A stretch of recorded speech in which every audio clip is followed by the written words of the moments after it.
नमस्कार दोस्तों, हमारे न्यूज चैनल में आप सभी का स्वागत है। दोस्तों, आज हम बात कर रहे हैं लाडली बहनों के लिए, और उन लाडली बहनों के लिए भी बात करूंगा जिन लाडली बहनों का अभी तक उनका कोई रजिस्ट्रेशन नहीं हो पाया। दोबारा पोर्टल यानी कि 30 का जो पोर्टल था तीसरी बार, वो अभी तक खुला नहीं है। उसके बारे में भी आप सभी को बताऊंगा कि मुख्यमंत्री मोहन यादव जी की आगे की क्या रणनीति है, उन्होंने जो बोला है वो भी सब आपको बताऊंगा। तो आप वीडियो में बने रहिएगा, और ये भी बताऊंगा कि आपको 29वीं किस्त कब आएगी, और ये भी बताऊंगा कि 1500 रुपये आपके खाते में कब से बढ़ कर के मिलेंगे। ये सारी ज़रूरी बातें आपको बताई जाएगी। वीडियो को इसको बिल्कुल भी मत कीजिएगा, और वीडियो को ज़्यादा से ज़्यादा लाइक और शेयर कीजिएगा। लेकिन इससे पहले हमारा हाथ जोड़ के निवेदन है कि हमारे चैनल को सब्सक्राइब कर लें और बेल आइकन की घंटी को ज़रूर दबा लें। तो देखिए, आज सबसे पहले मैं आपको बात करूंगा कि जो 1250 रुपये अभी तक जो पैसे मिल रहे थे, ये राशि अब बताया जा रहा है कि दिवाली के आसपास यानी कि भैया दूज के पास में जो भी किस्त आपकी आएगी, उसे हो सकता है कि अगर दीपावली से 10 तारीख से पहले पहले ये पेमेंट हो जाता है तो आप लोगों को हो सकता है कि 1250 ही मिले। लेकिन यदि दिवाली के आसपास खिंच गया तो समझ लीजिए कि आपको 1500 रुपये मुख्यमंत्री मोहन यादव जी के बताए हुए भाषण में उनकी बातों को देखते हुए ऐसा है कि 1500 रुपये आपको महीने मिल सकते हैं ये राशि।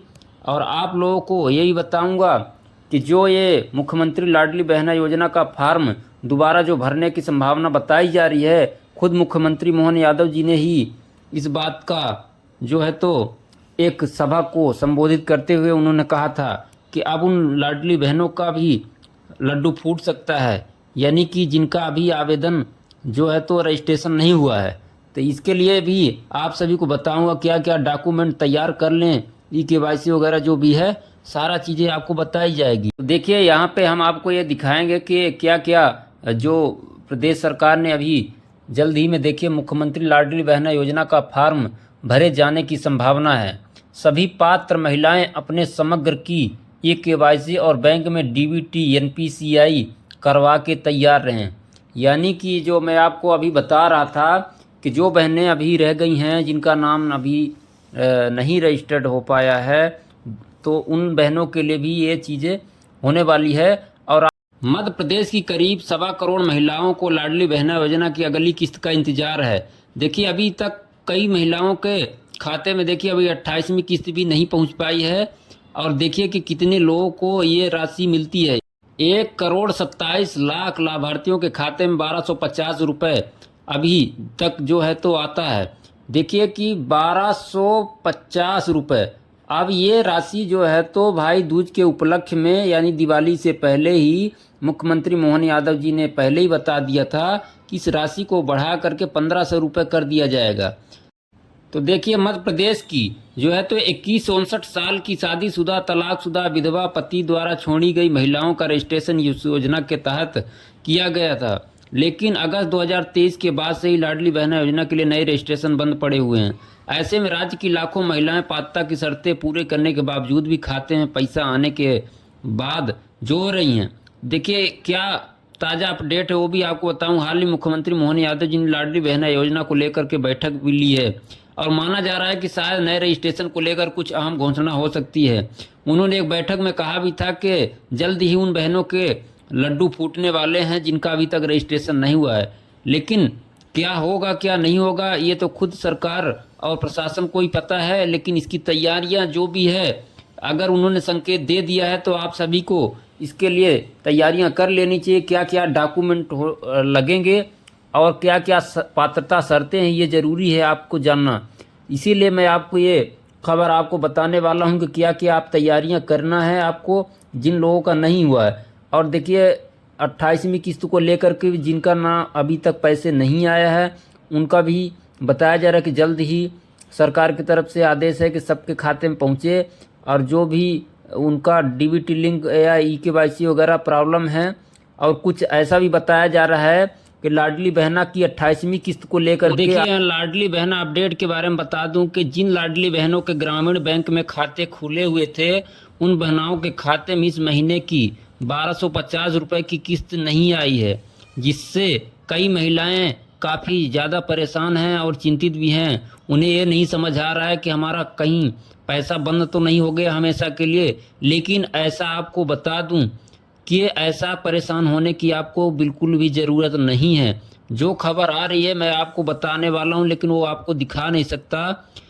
इस संबंध में जब जानकारी लगाई गई तो पता चला कि ग्रामीण बैंक का IFSC कोड बदलने के कारण लाडली बहनों की किस्त नहीं आई है।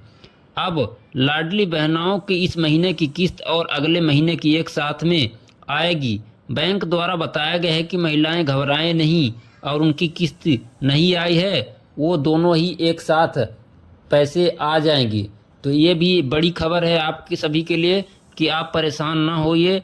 जहाँ तक मेरे पास जो न्यूज़ मिल रहा है कि ये ऐसा बताया जा रहा है कि जिनकी किस्त अभी नहीं आई है 28वीं किस्त, वो वजह यही है। अब देखिए कि अभी आपको मैं बता, यहाँ पर देखिए कि जो ये फार्म है नया रजिस्ट्रेशन के लिए लाडली बहने के लिए, तो मैं आपको बता दूं जो इसमें ऑप्शन आ रहे हैं, तो आवेदिका की समग्र आईडी लगेगी, तो ये भी आपके पास होना बहुत ज़रूरी है, और इसका KYC होनी चाहिए। और दूसरा देखिए कि आधार नंबर होना चाहिए, तो आधार कार्ड तो लगभग हर जगह बना हुआ है, और आवेदिका का नाम तो है ही, तो आधार कार्ड का और जगह जो भी हो उसका तो दोनों चीज़ें मैच होना चाहिए। फिर आवेदिका के पति या पिता का नाम, ये दोनों चीज़ें हैं। और देखिए जन्म तिथि तो होना चाहिए आधार कार्ड का, और यदि पढ़ाई आपकी है तो उसका भी दोनों को मिलना चाहिए।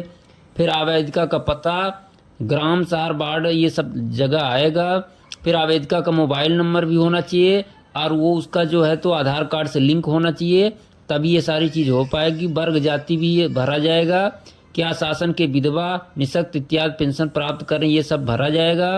विवाह की स्थिति ये भी बताना है कि कब, और घोषणा पत्र में देखिए आपको क्या क्या ज़रूरी है, यही आपके लिए सबसे महत्वपूर्ण है। तो देखिए यहाँ पे है कि मेरे परिवार की सम्मिलित रूप से वार्षिक आय 2.5 लाख रुपए से कम है, तभी आप इसके पात्र हैं। फिर देखिए मैं स्वयं या मेरे परिवार का कोई भी सदस्य का करदाता नहीं है, यानी कि आप टैक्स पेयर नहीं हैं, आपके परिवार में कोई होना भी नहीं चाहिए, तब जाके आपको इसका लाभ मिलेगा। और फिर देखिए मैं स्वयं या मेरे परिवार का कोई भी सदस्य केंद्र या राज्य सरकार के शासकीय विभाग, मंडल, उपक्रम इत्यादि में कर्मी के रूप में नियोजित नहीं है, अथवा सेवानिवृत्ति के पश्चात पेंशन प्राप्त नहीं कर रहे हैं। तो देखिए आपने ये भी देख लिया। और देखिए मेरे स्वयं या मेरे परिवार के किसी भी सदस्य के नाम से 4 पहिया वाहन अथवा ट्रैक्टर नहीं है, तो ये भी आपके लिए जानना भी बहुत ज़रूरी है कि ये चीज़ नहीं होना चाहिए आपको इसका लाभ लेने के लिए। और देखिए मेरे परिवार के पास सम्मिलित रूप से 5 एकड़ से अधिक भूमि नहीं है, तो ये भी बात है कि अगर आपका परिवार इकट्ठा है और 5 एकड़ से अधिक नहीं होना चाहिए। तो देखिए मुझे भारत सरकार या राज्य सरकार की किसी भी योजना में प्रति माह 1,000 रुपये या अधिक राशि प्राप्त नहीं हो रही है, तो ये भी है। और देखिए मैं स्वयं या मेरे परिवार में कोई सदस्य निर्वाचित एवं मनोनीत जनप्रतिनिधि पंचायत के वार्ड पंच या उप सरपंच को छोड़कर नहीं है। तो देखिए ये भी आपने देख लिया।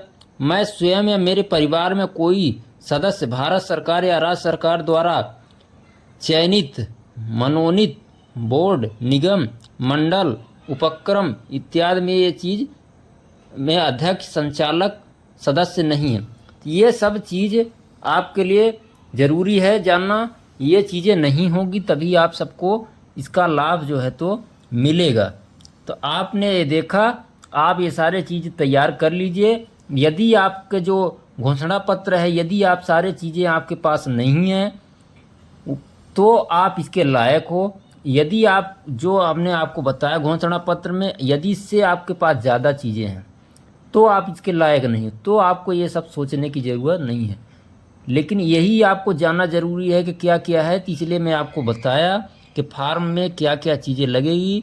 आपको ये सारी चीज़ें मैंने बताया क्या क्या लगेगा, समग्र आईडी लगेगा, आधार कार्ड, आवेदक का नाम, जन्म तिथि, ये सारे चीज़ें आप तैयार करके रख लीजिए। बैंक खाता और KYC DBT वगैरह लिंक करवा लीजिए। फिर जैसे ही आपको ये पोर्टल खुलेगा, सरकार की तरफ से, वैसे ही इसमें आप सभी का रजिस्ट्रेशन हो जाएगा। और जहाँ तक चांस है, मुख्यमंत्री मोहन यादव जी के कहे अनुसार उन्होंने जो सभा में लड्डू की बात किया था, उस हिसाब से आप सभी का फार्म भरने लगभग तय है। तो आप सभी को आगे की खबर में मिलते हैं, तब तक के लिए शुक्रिया।